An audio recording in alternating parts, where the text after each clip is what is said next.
Welcome to উদ্বোধন। আশা করছি তোমরা সবাই ভালো আছো। তো দেখো, এখানে আরপিএফ একটা কোশ্চেন এসেছিল, the difference between the smallest and the largest fraction among এত।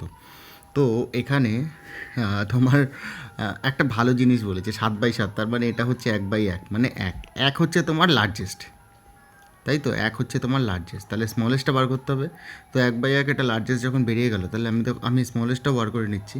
তো 7 নং 63 আর এটা 5 7 35, তাহলে এটা হচ্ছে 9 11 99, 5 5 ইন্টু 26 করলে 130, তাহলে এটা ছোটো।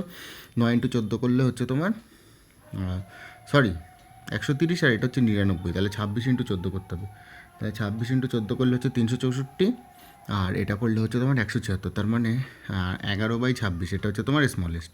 তো লার্জেস্ট এটা, আর স্মলেস্ট হচ্ছে 11/26, তো 26 এলসিএম, তাহলে 26 মাইনাস 11, 15/26, এটা হচ্ছে তোমার অ্যান্সার। তো কত সুন্দর একটা প্রশ্ন আরপিএফ এসআইতে এসেছিলো। তো ভিডিওটা ভালো লাগলে অবশ্যই বন্ধুদের সাথে শেয়ার করে, চ্যানেলটাকে ভালো লাগলে সাবস্ক্রাইব করে নিও।